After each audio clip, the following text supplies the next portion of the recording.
ሰላም ጤና ይስጥልኝ አድማጭ ተመልካቾቻችን እንደምን ቆይታችኋል? ከአዲስ ሪፖርተር የመጋቢት 9 2018 ዕለተ ረቡዕ አመሻሽ የሰዓቱን አበይት መረጃዎች ይዘንላችሁ ቀርበናል። እስከ መረጃዎቻችን ፍጻሜ ድረስ አብራችሁን ቆዩ። በቆይታችን የነዳጅ ቁጠባ ሀገራዊ ጥሪ ተላልፏል። የኦሮሞ ነጻነት ሰራዊት ከዚህ በላይ ወንጀል ይፈጸማል ሲል ማመኑን፣ በመካከለኛው ምስራቅ እየተካሄደ ያለው ጦርነትና የማህበራዊ ሚዲያዎች የፕሮፓጋንዳ አቅም፣ ኦነግ ለሰባተኛው ጠቅላላ ምርጫ 163 እጩዎቹን እንዳቀረበና 2 የከተማ አስተዳደሮችን ጨምሮ በ4 ክልሎች እንደሚወዳደር ማሳወቁን፣ በብዛት ቅሬታ ሲቀርብበት የነበረው የሽግግር ፍትህ ፖሊሲ መጠናቀቁን፣ 2000 ጉንዳኖችን ከኬንያ ለማስወጣት የሞከረው ቻይናዊ ወጣት ላይ ክስ ስለመመስረቱ፣ እንዲሁም ከአሜሪካና ኢራን ጦርነት ጋር ተያይዞ እየተሰሙ የሚገኙ ትኩስ አጫጭር መረጃዎችን እንዲሁም ደግሞ ሌሎችንም መረጃዎችና ዜና ትንታኔ የምናደርሳችሁ ይሆናል። እስከ መረጃዎቻችን ፍጻሜ ድረስ አብራችሁን ቆዩ። የተወደዳችሁ የአዲስ ሪፖርተር ቤተሰቦቻችን በየቀኑ በየሰዓቱና በየዕለቱ ወደ እናንተ የሚለቀቁ መረጃዎች በቀጥታ በቀላሉ እንዲደርሷችሁ የዩቲዩብ ገጻችን አዲስ ሪፖርተር እያላችሁ እንዲሁም ደግሞ የፌስቡክ እና የቴሌግራም ገጾቻችንን በመቀላቀል ዕለታዊ መረጃዎችን ያገኙ። በመጀመሪያም ወደ አጫጭር መረጃዎች ከማምራታችን በፊት የዛሬው ዜና ትንታኔ ርዕሰ ጉዳይ እንንገረው። በመካከለኛው ምስራቅ እየተካሄደ ያለው ጦርነትና የማህበራዊ ሚዲያዎች የፕሮፓጋንዳ አቅም የሚለው የዛሬው ዜና ትንታኔያችን አበይት ርዕስ ነው። እስከ ዜና ትንታኔያችንና እስከ መረጃዎቻችን ፍጻሜ ድረስ አብራችሁን ቆዩ። አሁን ወደ አጫጭር መረጃዎች እናመራለን። የኦሮሞ ነጻነት ሰራዊት ከዚህ በላይ ወንጀል ይፈጸማል ሲል አመነ። የአምነስቲ ኢንተርናሽናልና ሌሎች የሰብአዊ መብት ተሟጋች ድርጅቶች በኦሮሚያ ክልል በሚንቀሳቀሰውና መንግስት ኦነግ ሸኔ ብሎ በሚጠራው ራሱን የኦሮሞ ነጻነት ሰራዊት ብሎ በሚጠራው ቡድን ላይ በርካታ የሰብአዊ መብት ጥሰት ሪፖርቶችን ሲያቀርቡ ቆይተዋል። በተለይም ከጾታዊ ጥቃትና አስገድዶ መድፈር ጋር በተያያዘ የወጡ ሪፖርቶች አስደንጋጭ ነበሩ። አምነስቲ ባወጣቸው ተከታታይ መግለጫዎች የታጠቁ ቡድኑ በሲቪል ሰዎች ላይ ያነጣጠረ ጥቃት እንደሚፈጽም ገልጿል። ይኸውም አስገድዶ መድፈር ዋነኛ ጸያፊ ድርጊታቸው ነው። በግጭት ቀጠናዎች ውስጥ የሚኖሩና ሴቶችና ልጃገረዶች በታጣቂዎች አስገድዶ መድፈርና ሌሎች ጾታዊ ጥቃቶች እንደሚፈጸሙባቸው የአምነስቲ ሪፖርቶች ያመለክታሉ። ከዚህ ባሻገር ሰላማዊ ሰዎችን መግደል ሌላው ነውረኛ ድርጊታቸው ሲሆን በተለይ የአማራ ብሔረሰብ ተወላጆችና ከመንግስት ጋር ግንኙነት አላቸው ተብሎ የሚጠረጠሩ የኦሮሞ ተወላጆች ላይ ያነጣጠሩ ግድያዎች በተደጋጋሚ መፈጸማቸውና እየፈጸሙ መሆናቸውን የአምነስቲ ሪፖርቶች ያሳያሉ። የሀገር ውስጥ ተቋም የሆነው ኢሰመኮም በተመሳሳይ መልኩ በኦሮሚያ የተለያዩ ዞኖች ምዕራብ ወለጋ፣ ምስራቅ ወለጋና ሆሮ ጉድሮ ወለጋ ታጣቂ ቡድኑ ሴቶችን በማገት ለቀናት ደጋግመው እንደሚደፍሩ፣ ጥቃቱ በማህበረሰቡ ላይ ሽብር ለመንዛትና መሳሪያ እንደሚያገለግል፣ በአካል ላይ ከባድ ጉዳት እንደሚያደርሱ በተደጋጋሚ ዘግቧል። ይሁን እንጂ በወቅቱ ራሱን የኦሮሞ ነጻነት ሰራዊት ብሎ የሚጠራው አካል እነዚህ ክሶች በተደጋጋሚ ማስተባበሉ ይታወሳል። ጥቃቶቹ የሚፈጸሙት በመንግስት በሚደገፉ ሚሊሻዎች ነው ወይም እኛን ለማጠልሸት ሆን ተብሎ የሚደረግ ነው የሚል መከላከያም ያቀርባል። አክሎም ገለልተኛ የሰብአዊ መብት ተሟጋቾች የሚሰበስቧቸው ምስክሮች ጥቃቶቹ በተገቢው አካል እንዲመረመሩ ተጠያቂነት እንዲሰፍን ይወተውታሉ።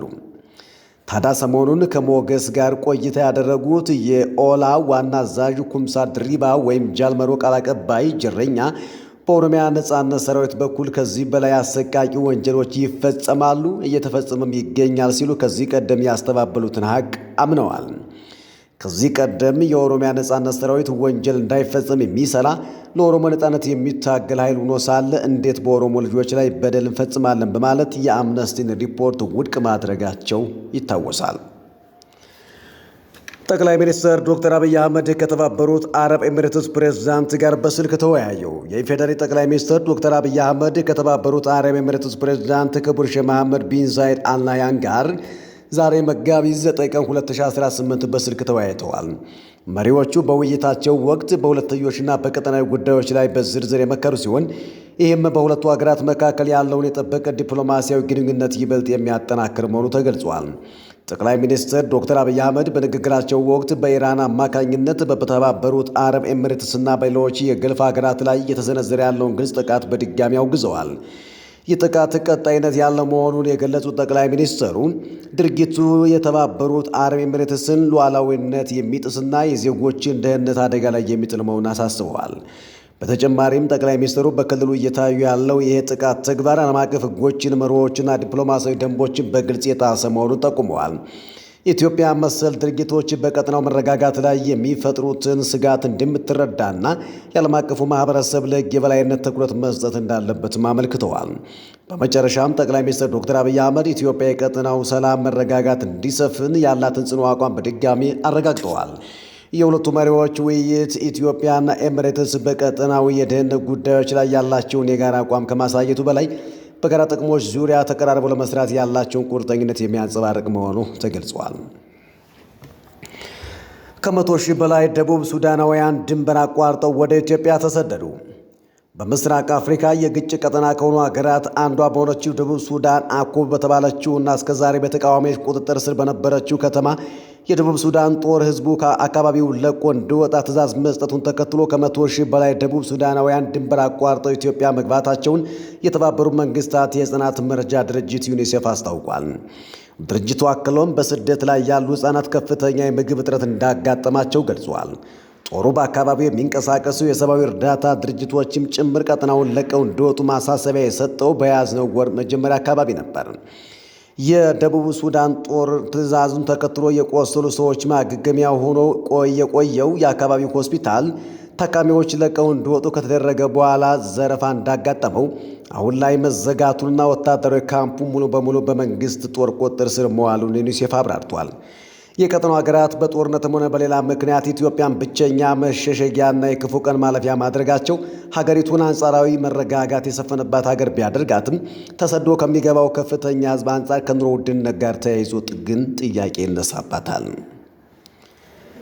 የትራንስፖርትና ሎጂስቲክ ሚኒስቴር ጋዜጣዊ መግለጫ የሰጠ ሲሆን የኢትዮጵያን የትራንስፖርት ዘርፍ ወደ ኤሌክትሪክና የተፈጥሮ ጋዝ ማሸጋገርና የነዳጅ ቁጠባ ሀገራዊ ጥሪ አስተላልፏል።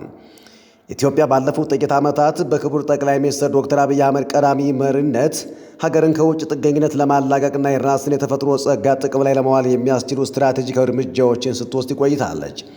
ከነዚህ መካከል የትራንስፖርት ዘርፉን ወደ ኤሌክትሪክ ኃይል የማሸጋገር መርሃ ግብር አንዱና ዋነኛው ስኬት ነው። በአሁኑ ወቅት በመካከለኛው ምስራቅ በተከሰተው ጦርነት ምክንያት የዓለም የነዳጅ ገበያ ለከፍተኛ መናጋትና አደጋ በተጋለጠበት ወቅት ክቡር ጠቅላይ ሚኒስትሩ ከ4 ዓመት በፊት የነደፉትና በልዩ ማበረታቻ እንዲደገፍ ያደረጉት የኤሌክትሪክ ተሽከርካሪዎች ፖሊሲ ዛሬ ላይ ሀገርን ከፈተና የሚታደግ ብልህና አርቆ አሳቢ ውሳኔ መሆኑ በተግባር ተረጋግጧል። ስንዴን በራስ አቅም በመተካት የተመዘገበው ታሪካዊ ድል ዛሬ በነዳጅ ዘርፍም እንዲደገም መንግስት በቁርጠኝነት እየሰራ ይገኛል። በመሆኑም ወቅታዊውን ዓለም አቀፍ ጫና ለመቋቋምና የሀገርን ኢኮኖሚ በዘላቂነት ለመታደግ 4 ዋና ዋና ነጥቦች በሁሉም የህብረተሰብ ክፍሎች በመንግስትና በግል ተቋማት ዘንድ ተግባራዊ እንዲሆኑ ጥሪ ቀርቧል።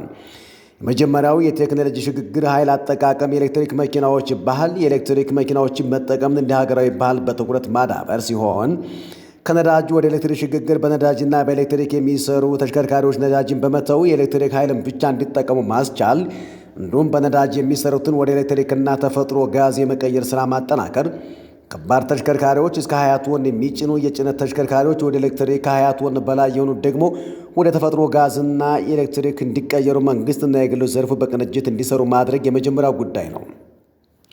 ሌላኛው የመንግስትና የህዝብ ትራንስፖርት ሚና የመንግስት ተሽከርካሪዎች በክልልና በፌዴራል ደረጃ ያሉ ሁሉም የመንግስትና የፕሮጀክት ተሽከርካሪዎች በሙሉ ወደ ኤሌክትሪክ እንዲዞሩ በማድረግ የጀመርነውን ሀገራዊ ዕቅድ ወደ ተሟላ ትግበራ ማሸጋገር፣ የህዝብ ትራንስፖርት ባሶችን፣ ባቡርና ሌሎች የህዝብ ትራንስፖርት አገልግሎቶችን በስፋትና በአግባቡ በመጠቀም አገልግሎቱን በወጣለት ታሪፍና መርሃ ግብር ያለመቆራረጥ እንዲሰጥ በትብብር መስራትም ሌላኛው ጉዳይ ተብሏል።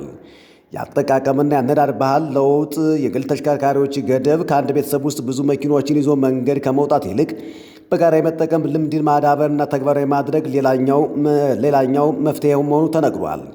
አረንጓዴ ጉዞዎች፣ በከተማ ውስጥ የሚደረጉ አጫጭር ጉዞዎችን በእግርና በብስክሌት የማድረግ ባህል ማሳደግ፣ የአነዳድ ክህሎት ነዳጅንና የካርቦን ልቀትን የሚቀንስ ከሞገደኝነት የጸዳ የአነዳድ ስልጠና ለተሽከርካሪ አሽከርካሪዎች መስጠት ልምዱን ማዳበር የሚጠበቅበታል ተብሏል። የጥራትና ቁጥጥር፣ የአካባቢ ጥበቃ፣ ጥገና መለዋወጫም ሌላኛው እንደዚሁ እንደ መፍትሄ የተወሰደ ነው። ወቅታዊ የመኪና ጥገናን ማጠናከርና ኦሪጂናል መለዋወጫዎችን መጠቀም፣ የጭስ ልኬትና ስታንዳርድ የጭስ ልኬት መመሪያን በተሟላ ሁኔታ መተግበርና ሁሉም ተሽከርካሪዎች በኢትዮጵያ ስታንዳርድ የጸደቁ የነዳጅና ጭስ መቆጣጠሪያ ቴክኖሎጂዎች እንዲጠቀሙ ማድረግ። በአጠቃላይ ይህ የትብብር ጥሪ የሀገርን የውጭ ምንዛሬ ለማዳን፣ የአካባቢ ብክለትን ለመቀነስና ዜጎች በዓለም አቀፍ የነዳጅ ዋጋ መዋዠቅ እንዳይጎዱ ለማድረግ የታለመ ነው። የክቡር ጠቅላይ ሚኒስትሩን የአመራር ፍሬ ይበልጥ ለማሳካትና ሀገርን ከጥገኝነት ለማላቀቅ ሁላችንም በኃላፊነት ስሜት በቁርጠኝነት እንድንነሳ እናሳስባለን ብለዋል። ኦነግ ለሰባተኛው ጠቅላላ ምርጫ 163 እጩዎችን እንዳቀረበና 2 የከተማ አስተዳደሮችን ጨምሮ በ4 ክልሎች እንደሚወዳደር አስታወቀ። የኦሮሞ ነጻነት ግንባር ኦነግ በግንቦት ወር 2018 ዓ.ም መጨረሻ ላይ በሚካሄደው ሰባተኛው ጠቅላላ ምርጫ ላይ ለመሳተፍ 163 እጩዎቹን ለኢትዮጵያ ብሔራዊ ምርጫ ቦርድ ማቅረቡን አስታውቋል። የኦነግ የዲሲፕሊንና ቁጥጥር ኮሚቴ ሰብሳቢ አቶ አለማየሁ ድሮ ከበሪሳ ጋዜጣ ጋር ባደረጉ ቆይታ ድርጅታቸው በዘንድሮ ምርጫ በ2 የከተማ አስተዳደሮችና በ4 የኢትዮጵያ ክልሎች እንደሚሳተፉ ገልጸዋል። እነዚህ የአዲስ አበባና የድሬዳዋ ከተማ አስተዳደሮች እንዲሁም በኦሮሚያ፣ በሐረሪ፣ በአማራ፣ በኦሮሞ ብሔረሰብ አስተዳደር ዞንና በቤኒሻንጉል ጉሙዝ ክልሎች መሆናቸውን ጠቁመዋል። አቶ አለማየሁ ከጸጥታ ጋር በተያያዘ ኦነግ በአዲስ አበባ ወጥቶ የምረጡኝ ቅስቀሳ ለማድረግ አስቸጋሪ ሁኔታዎች እንዳሉበት ተናግሯል። ድርጅቱ በሰባተኛው ሀገራዊ ምርጫ ላይ የተሳተፈው ምቹ ሁኔታዎች ተፈጥሮ ሳይሆን በምርጫ መሳተፍን እንደ ሰላማዊ ትግል አካል አድርጎ ስለሚመለከተው መሆኑንም አስረድተዋል። የምርጫው ሁኔታ ምቹ ባይሆንም ድርጅቱ የተገኘውን ዕድል በመጠቀም ዓላማውን ለማሳካት እየተንቀሳቀሰ ይገኛል ያሉት አለማየሁ ሰላም በሌለበት ሁኔታ ምርጫ ማካሄድ ሕዝብን በአግባቡ የሚወክል መንግሥት ለመመስረት አመቺ እንዳልሆነም ጠቁመዋል። በመሆኑም ኦነግ ሰባተኛው ሀገራዊ ምርጫ ከመካሄዱ በፊት ጦርነት ቆሞ ሰላም ሊሰፍን ይገባል የሚል እምነት እንዳለው መግለጻቸውን ኢትዮጵያ ፕሬስ ድርጅት ዘግቧል። በብዛት ቅሬታ ሲቀርብበት የነበረው የሽግግር ፍትህ ፖሊሲ ተጠናቀቀ። በመንግስታት ለውጥ ሂደት በዜጎች ላይ የተፈጸሙ ጉልህ የሰብአዊ መብት ጥሰቶችን ዘላቂ መፍትሄ ለመስጠት የሽግግር ፍትህ ፖሊሲ መዘጋጀቱን የፍትህ ሚኒስትር ሀናሪያ ስላሴ አስታውቀዋል። ጥያቄው በሰፊው የሚነሳና እርቅን በፍትህ አስደግፎ ሀገርን ለማረጋጋት ዋና ጉዳይ እንደሆነ ሲገልጽ እንደነበር ይታወሳል። በሽግግር ወቅትም ሆነ በተለያዩ ወቅቶች የተፈጸሙ ጉልህ የመብት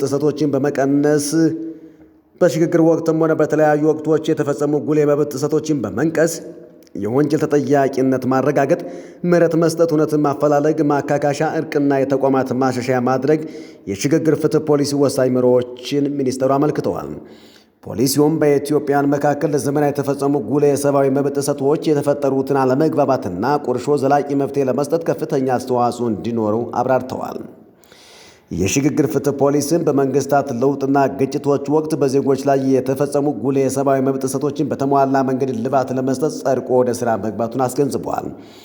በፖሊሲው መነሻነትም የወንጀል ተጠያቂነትን በማረጋገጥ እውነትን በማፈላለግና በማህበረሰብ መካከል እርቅን በመፍጠር ለዘላቂ ሰላም ግንባታና ልማት መረጋገጥ አስተማማኝ መሰረት እንደሚጥል አስረድተዋል። ለዚህም የሽግግር ፍትህ ፖሊሲን ሙሉ በሙሉ የሚያስተገብሩ ተቋማትን ማቋቋም የሚያስችሉ የህግ ማዕቀፍ ዝግጅቶች መጠናቀቃቸውን ጠቁመዋል። የፖሊሲ ማስተግበሪያ የህግ ማዕቀፎቹም የእውነት አፈላላጊ፣ የእርቅ እንዲሁም ገለልተኛ የወንጀል ፍትህ አስተዳደር፣ ልዩ የአቃቤ ህግና ሌሎች ችሎቶች ተቋማት እንዲኖሩት አስረድተዋል። በቀጣይም ተቋማቱ የሚያከናውኗቸው የፖሊሲ ትግበራ ስራዎች በዜጎች መካከል መተማመንን በማጠናከር ዘላቂ ጠንካራ ሀገራዊ መንግስት ለመገንባት የማይተካ ሚና እንዲኖረው አስገንዝበዋል። የ1447ኛው የኢድ አልፈጥር በዓል ጨረቃ ከታየች ነገ፣ ጨረቃ ካልታየች ከነገ ወዲያ ይከበራል። የፌዴራል ጠቅላይ ሸሪዓ ፍርድ ቤት ባወጣው መግለጫ የ1447ኛው የኢድ አልፈጥር በዓል የሸዋል ጨረቃ ዛሬ ምሽት ከታየች ነገ ሐሙስ መጋቢት 10 ቀን 2018 የሚከበር መሆኑን አስታውቋል። ሆኖም ዛሬ ምሽት ጨረቃ ካልታየች የረመዳን ጾም 30 ቀናት ተሟልቶ በዓሉ የፊታችን አርብ መጋቢት 11 ቀን 2018 ዓ.ም በታላቅ ድምቀት እንደሚከበር ጠቁሟል። ፍርድ ቤቱ ለመላ የእስልምና እምነት ተከታዮች እንኳን አደረሳችሁ መልእክቱን ያስተላለፈ ሲሆን በቅዱሱ የረመዳን ወር የታየው የመረዳዳትና የደግነት መንፈስ በበዓሉ ዕለትና ከዚያም በኋላ ተጠናክሮ እንዲቀጥል ጥሪ አቅርቧል። በዓሉ የሰላም የፍቅርና የአንድነት እንዲሆንም መልካም ምኞቱን ገልጿል። የተወደዳችሁ ቤተሰቦቻችን አሁን ደግሞ ወደ ውጭ መረጃዎች አመራን። ዩናይትድ ስቴትስ በሆርሙዝ የባህር ዳርቻ በሚገኙ ኢራን ምድር ውስጥ የሚሳኤል ጣቢያ ዩናይትድ ስቴትስ በሆርሙዝ የባህር ዳርቻ በሚገኙ የኢራን የምድር ውስጥ የሚሳኤል ጣቢያዎች ላይ 5000 ፓውንድ የሚመዝኑ ምሽግ ሰባሪ ቦምቦችን ጣለች። ሴንትኮም እንዳረጋገጠው በሰርጡ ውስጥ የንግድ መርከቦችን ስጋት ላይ የሚጥሉትን የኢራን የተመሸጉ ጸረ መርከብ ክሩዝ ሚሳኤል ጣቢያዎችን ለማውደም GBU-72 የተሰኙ የላቁ ዘልቆ ገቡ ቦምቦች ጥቅም ላይ ውለዋል። 5000 ፓውንድ የሚመዝኑት እነዚህ በከፍተኛ ጥንቃቄ የሚመሩ አውዳሚ መሳሪያዎች ኢራን ማንም አይደርስባቸውም ብላ በባህር ዳርቻ ዓለቶች ውስጥ በጥልቀት የቀበረቻቸውን ኢላማዎች ሰንጥቀው እንዲገቡ ተደርገው የተሰሩ ናቸው። የኢራን ብሔራዊ ደህንነት ምክር ቤት ሊቀመንበሩ አሊ ላርጂኒን መገደላቸውን አረጋገጠ። የእስራኤል ጦር በፈጸመው የአየር ጥቃት የኢራን ከፍተኛ ብሔራዊ ደህንነት ምክር ቤት ሊቀመንበር አሊ ላርጂኒ መገደላቸውን ምክር ቤቱ አረጋግጧል። ላርጂኒ ጦርነቱ በተቀሰቀሰ በመጀመሪያው ቀን ከተገደሉት ከአሊ ሐሜኒ በመቀጠል እስካሁን የተገደሉ ከፍተኛ የኢራን ባለሥልጣን ናቸው። ዘጋርዲያን ጋዜጣ እንደዘገበው የኢራን ከፍተኛ ብሔራዊ ደህንነት ምክር ቤት ማክሰኞ መጋቢት 8 ቀን 2018 ምሽት ላይ ባወጣው መግለጫ የሰማዕታት ንጹሐን ነፍሳት የእግዚአብሔር ጻድቅ አገልጋይ የሰማዕቱ ዶክተር አሊ ላርጂኒን የተቀደሰ ነፍስ ተቀብሏል ብለዋል። አክሎም በጥቃቱ የላርጂኒ ልጅና የግል ጠባቂያቸውም አብረው መገደላቸውን አስታውቋል።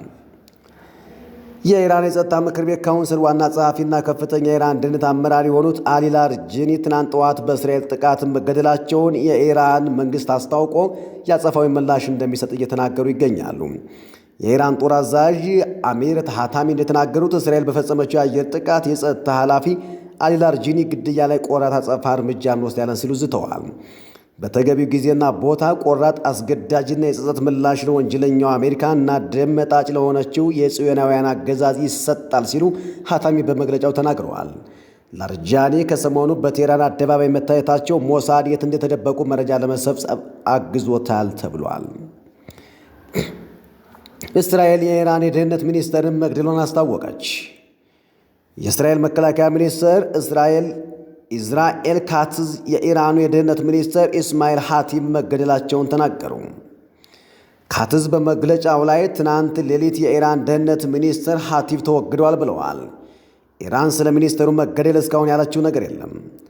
ኢስማኤል ሐቲብ የኢራን የደህንነት ሚኒስትር ሆነው የተሾሙት በቀድሞ የአገሪቱ ፕሬዝዳንት ኢብራሂም ራኢሲ ከ5 ዓመት በፊት ነበር።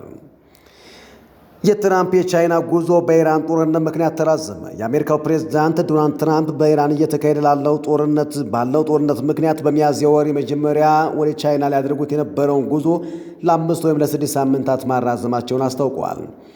ፕሬዝዳንቱ በኦቫል ቢሮ ለጋዜጠኞች በሰጡት መግለጫ ከቻይናው መሪ ሺ ጂንፒንግ ጋር ያላቸው ግንኙነት መልካም መሆኑና ቤጂንግ በጉዞ መራዘም ቅሬታ እንደሌላ ገልጸዋል።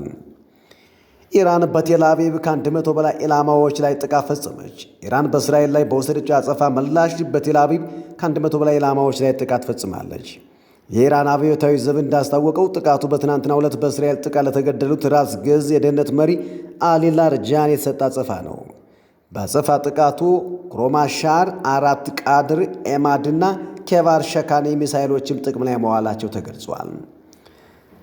አሜሪካ በሆርሙዝ የባህር ወሽመጥ አቅራቢያ የሚገኙ የኢራን የሚሳኤል ጥቃቶችን ደበደበች።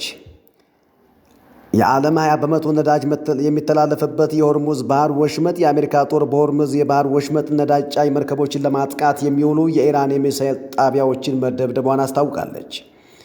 የአሜሪካ ማዕከላዊ ዕዝ በኤክስ ገጽ ላይ ባወጣው ጽሑፍ ጦሩ በኢራን የባህር ዳርቻ በሚገኙ ጠንካራ የኢራን ሚሳኤል ጣቢያዎች ላይ መሆኑን ተናግረዋል። በእነዚህ ቦታዎች ላይ የተተከሉት የኢራን ጸረ መርከብ ክሩዝ ሚሳይሎች በባህረ ሰላጤ ውስጥ ላሉ ዓለም አቀፍ መርከቦች አደጋ ፈጥረዋል ሲል የአሜሪካ ጦር ተናግሯል። የአሜሪካ ጸረ ሽብር ማዕከል ኃላፊ በኢራን ላይ እየተፈጸመ ያለውን ጥቃት በመቃወም ከስልጣናቸው ለቀቁ። አሜሪካን ከኢራን ጋር ወደ ግጭት ውስጥ ለመክተት የታለመ የሐሰት መረጃ ዘመቻ ሰለባ ሆናለች ሲሉ ጆ ኬንት ገልጸዋል። በተጨማሪም ኬንት አገሪቱ በአሁኑ ወቅት እየተከተለችው ያለው መስመር እንዲቀየርና ወሳኝ እርምጃዎች እንዲወሰዱ ጥሪ አቅርበዋል። በእሳቸው አስተሳሰብ ይህ ካልሆነ ግን አሜሪካ ውድቀትና ትርምስ ይጋረጥባታል ብለዋል። ይህ እርምጃ የካቲት 21 ግጭቱ ከተቀሰቀሰ በኋላ የተመዘገበ የመጀመሪያው ከፍተኛ የሥልጣን መልቀቂያ ነው። ፕሬዝዳንት ዶናልድ ትራምፕ አሜሪካ በኢራን ጦርነት የአጋሮቿ ወታደራዊ ድጋፍ እንደማያስፈልግ ገለጹ። የአሜሪካው ፕሬዝዳንት ዶናልድ ትራምፕ የሀገሪቱ ጦር ኃይል በኢራን ጦርነት ውስጥ ከእንግዲህ ወታደራዊ እርዳታ አያስፈልግም ሲሉ አስታውቀዋል። ፕሬዝዳንት ዶናልድ ትራምፕ ራሳቸው ትሩዝ ሶሻል ማኅበራዊ ትስስር ገጽ ባሰፈሩ መልእክት የአሜሪካ ጦር ኃይሎች በኢራን ጦርነት ውስጥ ከማንም ወገን ወታደራዊ እገዛ እንደማይሹ ገልጸዋል። አሜሪካ ምሽግ ደርማሽ ቦምብ ጥቅም ላይ መዋል ጀመረች። አሜሪካ ምሽግ ደርማሽ ቦምብ ጥቅም ላይ መዋል እንደጀመረች እየተዘገበ ነው። 2270 ኪሎ ግራም የሚመዝነው ቦምቡ ከመሬት በታች በተገነቡ ጠንካራ ምሽጎች ውስጥ ያሉ ኢላማዎችን በጥልቀት በመግባት የማውደም አቅም እንዳለው ተገልጿል። የአሜሪካ ጦር በኢራን የባህር ዳርቻ አካባቢ ባሉ የሚሳኤል ማስወንጨፊያዎች ላይ ጥቃት መፈጸሙን ያስታወቀ ቢሆንም የትኛውንም አይነት ቦምብ ጥቅም ላይ እንደዋለ በዝርዝር አለመግለጹን ቢቢሲ ዘግቧል። የትኛውን አይነት ቦምብ ጥቅም ላይ እንደዋለ በዝርዝር አለመግለጹን ቢቢሲ ዘግቧል። 19ኛ ቀኑን በያዘው ጦርነት አሜሪካና እስራኤል በኢራን ላይ ያልተቋረጠ የሚሳኤልና የአየር ድብደባዎችን እየፈጸሙ ናቸው። እስራኤል በቤይሩት የሄዝቦላ የፋይናንስ ክንፍን ማጥቃቷን ገለጸች። እስራኤል ሌሊቱን በቤይሩት በፈጸመችው ጥቃት የሄዝቦላን ጦር በገንዘብ የሚደግፈው የአልቋራድ አልሳሃን ንብረቶችን ኢላማ ማድረጓን አስታውቃለች።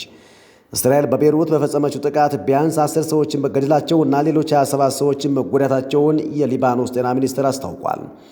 እስራኤል የሄዝቦላ የፋይናንስ ክንፍ ነው ካለችው አልቋራድ አልሳሃን በተጨማሪ በደቡባዊ ሊባኖስ የሚገኝ የማዘዣ ጣቢያ መደብደቧንም ገልጻለች። ከሰባቱ ቁልፍ የኢራን ከፍተኛ ባለሥልጣናት 6ቱ ተገድለዋል ተባለ። አሜሪካና እስራኤል በኢራን ላይ የሚያካሄዱትን ጥቃት ከጀመሩበት ደቂቃ አንስቶ እስካሁን ድረስ ዋነኛ ኢላማ እያደረጓቸው ያሉት የሀገሪቱን ከፍተኛ ፖለቲካዊና ወታደራዊ መሪዎችን ነው። በመጀመሪያው ቀን ጥቃት የሀገሪቱ ጠቅላይ መሪ የሆኑት አያቶላ አሊ ኻሜኒን ጨምሮ ሌሎች ቁልፍ ባለሥልጣናት በጽህፈት ቤታቸውና በመኖሪያ ቤታቸው ላይ በተፈጸሙት ጥቃቶች ተገድለዋል። በሀገሪቱ ውስጥ በተለያዩ የሥልጣን ደረጃ ላይ የሚገኙ በርካታ ፖለቲካዊና ወታደራዊ ባለሥልጣናት ባለፉት ዓመታት ጭምር ተገድለዋል። አሁን የተከፈተው ጦርነት ደግሞ ሌሎችም የጥቃት ኢላማ አድርጓቸዋል። በኢራን ጥቃት ተጎድተው 192 ሰዎች ሆስፒታል መግባታቸውን እስራኤል አስታወቀች። የእስራኤል ጤና ሚኒስቴር ባለፉት 24 ሰዓታት ብቻ ኢራን በፈጸመችው ጥቃት ጉዳት ደርሶባቸው ቢያንስ 192 ሰዎች ሆስፒታል መግባታቸውን አስታውቋል። ሚኒስተሩ እንዳስታወቀው ከተጎጂዎቹ መካከል 4ቱ መካከለኛ ጉዳት የደረሰባቸው ናቸው። 177 የሚሆኑት ደግሞ ቀላል ጉዳት ያስተናገዱ ሲሆን በሆስፒታል ውስጥ ሕክምና እየወሰዱ ነው ብለዋል። ቀሪዎቹ 11 ሰዎች ግን በምን ሁኔታ እንዳሉ የታወቀ ነገር የለም። የተወደዳችሁ የአዲስ ሪፖርተር ቤተሰቦች ዕለተ ረቡዕ መጋቢት 9 2018 አመሻሽ ላይ ወደ እናንተ እየደረሱ ያለው መረጃዎች እንደቀጠሉ ናቸው። ደግሞ ወደ አንድ የመዝናኛ መረጃ መራን። ቻይናዊ ግለሰብ 2000 ጉንዳኖችን ከኬንያ ለማስወጣት ሞክሯል በሚል ክስ ተመሰረተበት። አንድ ቻይናዊና ጓደኛው ከ2000 በላይ ጉንዳኖችን ከኬንያ ሊያስወጡ ሲሉ መያዛቸውን ተከትሎ በዱር እንስሳት ላይ በሚፈጸም ሕገወጥ ዝውውር ተከሰዋል። ዣንግ ኬኩን የተባለው ግለሰብ ባለፈው ሳምንት በዋና ከተማይቱ ናይሮቢ ዓለም አቀፍ አውሮፕላን ማረፊያ በቁጥጥር ስር የዋለ ሲሆን ባለሥልጣናቱ በሻንጣው ውስጥ ጉንዳኖች መኖራቸውን አረጋግጠዋል። እያንዳንዳቸው ጉንዳኖች ተጠቅልለው እንዲወጡ ምቹ ማስቀመጫ ተዘጋጅቶላቸው ነበር። ናይሮቢ የሚገኘው ፍርድ ቤት በክስ መዝገቡ እንዳስታወቀው ዣንግ ጉንዳኖችን ቻርልስ መዋንጊ ከተባለ ሰው በ10,000 የኬንያ ሽልንግ ወይም አንድ ጉንዳንን በ100 ሽልንግ መግዛቱን ገልጸዋል። የኬንያ ባለሥልጣናት በአውሮፓና በእስያ ውስጥ የአትክልት ስፍራ ጉንዳን ፍላጎት እየጨመረ መምጣቱ ሕገወጥ የጉንዳን ዝውውር እንዳይደረግ ሲያስጠነቅቅ ቆይተዋል። ከባድ ወንጀል ለመፈጸም በማሴር የተከሰሱት ሁለቱ ሰዎች አሁንም በስር ላይ ይገኛሉ። መዋንጊ ከጉንዳኖቹ ጋር በተገናኘ በሕገወጥ የግብይት ክስ ቀርቦበታል። የናይሮቢ መገናኛ ብዙሃን እንደዘገቡት ሁለቱ ሰዎች ወንጀሉን አልፈጸምንም በማለት ጥፋተኛ አይደለንም ሲሉ ክሱን ክደዋል። ባለፈው ዓመት ግንቦት ወር ላይ የኬንያ ፍርድ ቤት በሺዎች የሚቆጠሩ ንግሥት ጉንዳንን ከሀገሪቷ ለማስወጣት ሞክረዋል ባሏቸው 4 ሰዎች ላይ የ1 ዓመት እስራት ወይም $7,700 ቅጣት መበየኑ ይታወሳል። አሁን ደግሞ ወደ ቢዝነስ መረጃ መራን። ቤንሻንጉል ጉሙዝ ከ50 ኩንታል በላይ ወርቅ ለብሔራዊ ባንክ ገቢ አደረገ። በቤንሻንጉል ጉሙዝ ክልል በማዕድን ዘርፍ እየተተገበረ ባለው የሕግ ማዕቀፋትና የክትትል ሥራ ባለፉት 7 ወራት ከ50 ኩንታል በላይ ወርቅ ለኢትዮጵያ ብሔራዊ ባንክ ገቢ መደረጉን የክልሉ ማዕድንና ሀብት ልማት ቢሮ አስታውቋል። ምክትል ቢሮ ኃላፊው አቶ ናስር መሐመድ እንደገለጹት በ2017 በጀት ዓመት በአጠቃላይ 47 ኩንታል ወርቅ ለብሔራዊ ባንክ ገቢ ተደርጎ የነበረ ሲሆን በተያዘው የ2018 በጀት ዓመት 7 ወራት ብቻ የቀረበው የወርቅ መጠን የአምናውን ጠቅላላ ዓመት የሚበልጥ መሆኑን ጠቁመዋል። ክልሉ እስከ በጀት ዓመቱ መጨረሻ 70 ኩንታል ወርቅ ለመሰብሰብ አቅዶ በቁርጠኝነት እየሰራ ይገኛል ብለዋል። ይህ ስኬት ሊመዘገብ የቻለው ቀደም ሲል የነበሩ ህገወጥ ድርጊቶችን ለመከላከል አምራቾችና አቅራቢዎች ህጋዊ ፍቃድ ወስደው እንዲሰሩ በመደረጉና አቅራቢዎች ወርቅ ገዝተው በህጋዊ መንገድ ወደ ባንክ የሚያስገቡበት የአሰራር ስርዓት በመዘርጋቱ ነው። በተጨማሪም የክልሉ መንግስትና የጸጥታ አካላት በቅንጅት በመስራት የክልሉን ሰላም ማስጠበቃቸው ወርቅ ህጋዊ በሆነ መንገድ ለባንክ እንዲገባ ትልቅ አስተዋጽኦ አድርጓል። የዓለም ባንክ ለኢትዮጵያ የ200 ሚሊዮን ዶላር የብድር ድጋፍ አጸደቀ። የዓለም ባንክ በኢትዮጵያ ለሚከናወኑ የሴፍቲኔት ፕሮግራሞች ማስፈጸሚያ የሚውል የ200 ሚሊዮን ዶላር ድጋፍ ማጽደቁን አስታውቋል። በባንኩ የሥራ አስፈጻሚ ቦርድ የጸደቀው ይህ የገንዘብ ድጋፍ በዋናነት በድህነቱ ውስጥ የሚገኙ ዜጎችን የኑሮ ጫና ለማቃለልና የምግብ ዋስትናን ለማረጋገጥ ያለመ ነው። የኢትዮጵያ ብሔራዊ ባንክ ባወጣው አዲስ የፋይናንስ መረጋጋት ሪፖርት በሀገሪቱ ካሉ 31 የንግድ ባንኮች ውስጥ 25ቱ አሁን ባለው ጠንካራ የገበያ ውድድር ውስጥ ብቻቸው መቀጠል እንደማይችሉ አስታወቀ። ሪፖርቱ እነዚህ ትንሽ ተብለው የተመደቡ ባንኮች ጠንካራ ሆነው ለመውጣት ብቸኛው አማራጫቸው መዋሃድ እንደሆነ አመልክቷል። የተወደዳችሁ ቤተሰቦቻችን አሁን ደግሞ ወደ ስፖርት መረጃ መራን። በአውሮፓ ቻምፒየንስ ሊግ ዛሬ ተጠባቂ ጨዋታዎች ይደረጋሉ። በአውሮፓ ቻምፒየንስ ሊግ የጥሎ ማለፍ የመልስ ጨዋታ ዛሬ ምሽት 4 ጨዋታዎች ይደረጋሉ። ዛሬ ከሚደረጉ ጨዋታዎች መካከል የባርሴሎናና የኒውካስል ዩናይትድ ጨዋታ አንደኛው ነው። በመጀመሪያው ዙር ጨዋታ 1-1 በሆናቸው ውጤት ያጠናቀቁ ክለቦቹ ዛሬ ምሽቱ ወደ ሩብ ፍጻሜ የሚያደርጉትን ፍልሚያ ይጠበቃል። ጨዋታው ምሽቱ 2:45 ይካሄዳል። በሜዳውና በደጋፊ ፊት የሚጫወተው ባርሴሎና ጨዋታውን የማሸነፍ ቅድመ ግምት ተሰጥቶት ባርሴሎና በሜዳውና በደጋፊ ፊት ያለውን ጥንካሬ ዛሬም እንደሚያሳይ ይጠበቃል። በመጀመሪያ ጨዋታ ወደ ቱርክ ተጉዞ በጋላታሳራይ 1-0 የተሸነፈው ሊቨርፑል ዛሬ ምሽት በሜዳውና በደጋፊ ፊት የመልሱን ጨዋታ ያደርጋል። ምሽት 5 ሰዓት በሚደረገው ጨዋታ ሊቨርፑል ውጤቱን ቀልብሶ እንደሚያልፍ ይጠበቃል። በሌሎች የአውሮፓ ቻምፒየንስ ሊግ የጥሎ ማለፍ የመልስ ጨዋታ በመጀመሪያው ዙር ከሜዳው ውጭ አትላንታን 6-1 ያሸነፈው ባየር ሙኒክ በሜዳው ምሽት 5 ሰዓት ላይ ጨዋታውን ያደርጋል። ወደ ስፔን ተጉዞ በአትሌቲኮ ማድሪድ 5-2 የተሸነፈው ቶተንሃም ሆትስፐርስም በሜዳውና በደጋፊ ፊት የመልሱን ጨዋታ ይጫወታል። በውጤት ቀውስ ውስጥ የሚገኘው ቶተንሃም ውጤቱን ቀልብሶ ወደ ቀጣዩ ዙር ለማለፍ ከ3 በላይ ግቦችን ማግባት ይጠበቅበታል። ጨዋታው ምሽት 5 ሰዓት ላይ ይካሄዳል። የተወደዳችሁ ቤተሰቦቻችን ለዛሬ ወደ እናንተ ያደረስናቸው መረጃዎች እነኝን ይመስሉ ነበር። ነገ በተመሳሳይ ሰዓት ላይ ሌሎች መረጃዎች ይዘን የምንመጣ ነው የሚሆነው። በየሰዓቱ በየጊዜውና በየዕለቱ የሚለቀቁ መረጃዎች በቀላሉ እንዲደርሷችሁ አዲስ ሪፖርተር እያላችሁ በዩቲዩብ፣ በቲክቶክ፣ በፌስቡክ እንዲሁም በቴሌግራም ብትፈልጉን ታገኙናላችሁ። ቤተሰቦቻችን ሁኑ። ወደ አዲስ ሪፖርተር ተከታታዮች የቆያችሁ አጫጭር መረጃዎችንና ዜናዎች ጋር ነበረ። አሁን የትንታኔ ጊዜ ነው። በድጋሚ ጤና ይስጥልኝ። በመካከለኛው ምስራቅ እየተካሄደ ያለውን ጦርነት አስመልክቶ የማህበራዊ ሚዲያ አውታሮች ምን ያህል የፕሮፓጋንዳ አቅም እንዳላቸው የታየበት ነው። በማህበራዊ ሚዲያ የሚለቀቀው የድል ብስራትና የጡንቻ ልክ በገሃድ ካለው እውነታ ጋር ሲመዛዘን ነገሩ ሌላ ነው። ሁሉንም መረጃ በሰከነ መንፈስ እንድንመረምር እያሳሰብን ለዛሬ መካከለኛው ምስራቅ ውጥረትና የኢራን ወታደራዊ ቁመና ከፕሮፓጋንዳውና ከእውነታው ጋር ሲጋጭ በሚል መነሻ ያዘጋጀነውን ዘገባ እናቀርባለን። ፕሮፓጋንዳና እውነታው ሲጋጭ በየካቲት ወር መጨረሻ ጀምሮ እስካሁን ድረስ በአሜሪካና እስራኤል ወታደራዊ ጥምረት በኢራን ላይ የተሰነዘረው መጠነ ሰፊ ወታደራዊ ጥቃት የቀጠናውን ጂኦፖለቲካዊ ገጽታ ሙሉ በሙሉ እየቀየረው ይገኛል። ኦፕሬሽን አይረን ፊውሪ ተብለው የሚጠራው ይህ እርምጃ የኢራን ወታደራዊ መሰረተ ልማትና የአመራር እዝ ሰንሰለት ኢላማ ያደረገ ሲሆን በቴህራን ቤተ መንግስት ውስጥ ከፍተኛ ድንጋጤና ድንዛዜን ፈጥሮ ይገኛል። ምንም እንኳን የኢራን መንግስት ሚዲያዎች ጥቃቱን መክተናል የሚል የድል ዜና ቢያሰራጩም ከገለልተኛ ወታደራዊ ተንታኞችና ከሳተላይት ምስሎች የሚወጡ መረጃዎች ግን ተቃራኒውን እውነታ እያሳዩ ይገኛል። የእስራኤል የደህንነት ተቋማትና ሞሳድ በቴህራን እምብርት ድረስ ዘልቀው በመግባት የፈጸሟቸው ጥቃቶች የኢራንን የደህንነት መዋቅር ድክመቱን በገሃድ እንዲታይ አድርጎታል። የወታደራዊ ጫና በሀገሪቱ የውስጥ ፖለቲካ ላይም ከፍተኛ መከፋፈል እየፈጠረ ሲሆን በኢስላማዊ አብዮት ጠባቂ ዘብና በመደበኛው ጦር መካከል ያለው መተማመን እየቀነሰ መምጣቱ ይነገራል። የዚህ ጦርነት ዳፋ ከመካከለኛው ምስራቅ አልፎ እንደ ኢትዮጵያ ባሉ የቅርብ ጎረቤት ሀገራት ላይም የኢኮኖሚና የደህንነት ስጋት ደቅኗል። ሰላም ጤና ይስጥልን ውድ አዲስ ሪፖርተር ተከታታዮች፣ በዛሬው ዝግጅታችን በገልፍ ባህረ ሰላጤ ውስጥ እስራኤልና አሜሪካ በኢራን ላይ የከፈቱትን ወታደራዊ ጥቃት በተመለከተ አሁን የደረሰበትን ደረጃ ፕሮፓጋንዳውን በተጨባጭ መረጃ ከእውነታው በመለየት እንደሚከተለው እናቀርባለን። የአመራር ክፍተትና የከፍተኛ ባለስልጣናት ግድያ ተጽዕኖ። በዚህ ወር በተካሄደው ጥቃት የኢራን ወታደራዊና የደህንነት መዋቅር ሊተካ የማይችል ዋጋ ከፍሏል። በተለይም በሊባኖስና ሶሪያ የሚንቀሳቀሱ የቁድስ ኃይል ከፍተኛ መኮንኖችና የባሲጅ ሚሊሻ አመራሮች መገደላቸው የኢራንን የቀጠናው ተላላኪ ቡድኖች የመምራት አቅም በእጅጉ አዳክሞታል። ከፍተኛ ድንጋጤ የፈጠረው ግን እንደ አያቶላ አሊ ካሚኒ መገደልና ከፍተኛ መንፈሳዊና ፖለቲካዊ መሪዎች መኖሪያ አካባቢ ሳይቀር የደረሰው ጥቃትና የቅርብ አማካሪዎቻቸው መገደል ነው። የእነዚህ አንጋፋ ወታደራዊ አዛዦች መወገድ በኢራን የውሳኔ ሰጪ ክበብ ውስጥ ትልቅ ክፍተት ፈጥሯል። በተለይም የኢራን አብዮታዊ ዘብ የኦፕሬሽን ዘርፍ ምክትል አዛዥ ጄኔራል አባስ ኒል ፎሩሻን እና ጄኔራል መሐመድ ረዛ ዛሄዲ መገደላቸው የአዛዦችን ሰንሰለት በጥሶታል።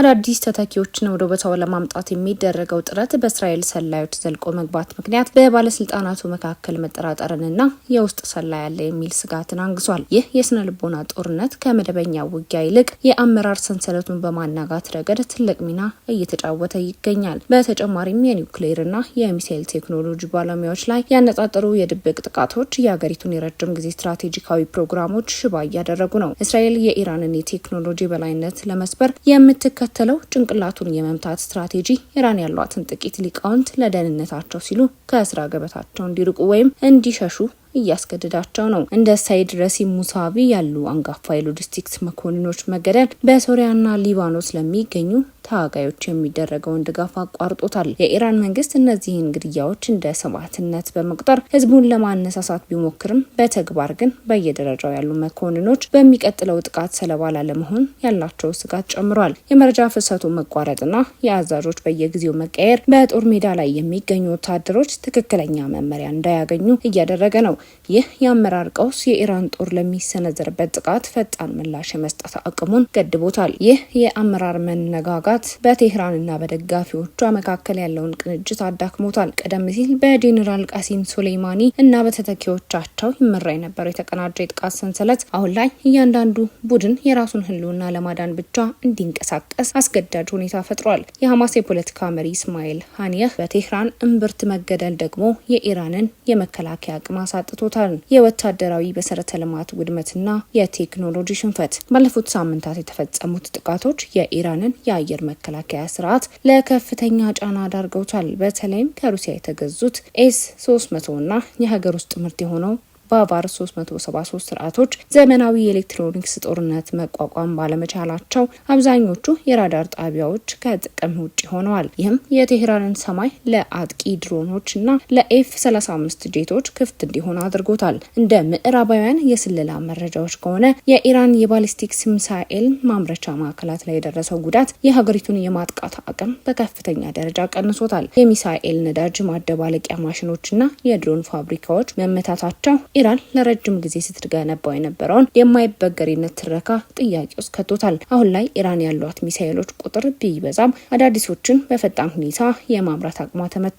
በሆርሙዝ ሰርጥ አካባቢ የነበረው የባህር ኃይል እንቅስቃሴም ተመሳሳይ ዕጣ ደርሶበታል። ምንም እንኳን 100 መርከቦች መውደማቸው ባይረጋገጥም የኢራን ፈጣን ጀልባዎችና የሚሳኤል ማስወንጨፋ ጣቢያዎች ላይ የደረሰው ጉዳት ሰርጡን የመዝጋት ዛቻዋን ተግባራዊ ለማድረግ እንዳትችል አድርጓታል። የወታደራዊ ድክመት አሜሪካና እስራኤል በፈለጉት ጊዜ የኢራንን የነዳጅ ማጓጓዣ ወደቦች የመምታት አቅም እንዳላቸው የሚያሳይ ማስረጃ ሆኗል። በዚህ ጦርነት የታየው ሌላው ትልቅ ክስተት የአርቲፊሻል ኢንተለጀንስ እና የሳይበር ቴክኖሎጂ በላይነት ነው። እስራኤል የኢራን ወታደራዊ ኮምፒውተሮችና የመገናኛ መረቦች በመጥለፍ ትክክለኛ ኢላማዎችን ያለምንም ስህተት ለመምታት ችላለች። የኢራን መከላከያ ስርዓት እነዚህን የላቁ ቴክኖሎጂዎች መለየት ባለመቻሉ ብዙዎቹ ጥቃቶች ከመድረሳቸው በፊት መከላከል አልተቻለም። የኢራን ወታደራዊ መዋቅር እያረጁ በመጡ የሩሲያ ቴክኖሎጂዎች እና በተመቱ መሰረተ ልማቶች ምክንያት ለከፍተኛ ውድቀት ተጋልጧል። መንግስት የጠላትን ጥቃት መክተናል ቢልም የሳተላይት ምስሎች የሚያሳዩት የተቃጠሉ ፋብሪካዎችና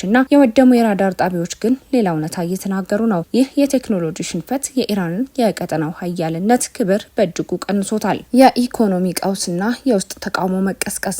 ጦርነቱ በኢራን ኢኮኖሚ ላይ የፈጠረው ጥላ ቀላል አይደለም። በነዳጅ ማጣሪያዎችና በኢንዱስትሪ ማዕከላት ላይ የደረሰው ጥቃት ጥቃት በሀገሪቱ የነዳጅና የኃይል እጥረት እንዲከሰት አድርጓል። ይህም የሸቀጦችን ዋጋ በከፍተኛ ሁኔታ እንዲንር በማድረግ የኢራን ሪያል ምንዛሬ ከዚህ ቀደም ታይቶ በማይታወቅ ደረጃ እንዲያሽቆለቁል አድርጎታል። ይህንን የኢኮኖሚ ጫና ተከትሎ በቴህራንና በሌሎች ዋና ዋና ከተሞች የህዝብ ተቃውሞዎች እየተቀጣጠሉ ይገኛሉ። ዜጎች መንግስት የሀገሪቱን ሀብት ለጦርነትና ለክልላዊ ተላላኪ ቡድኖች ከመስጠት ይልቅ ለተራበው ህዝብ እንዲያውል እየጠየቁ ነው። ዳቦ እንጂ ጦርነት አንፈልግም የሚሉ ድምጾች በድብቅም ሆነ በአደባባይ እየተሰሙ መሆናቸው ለመንግስት ትልቅ ስጋት ሆኗል። የኢራን መንግስት ተቃውሞውን ለማፈን ኢንተርኔት በከፊል የዘጋ ቢሆንም ወጣቶች ግን የተለያዩ አማራጮችን በመጠቀም መረጃ እየተለዋወጡ ነው።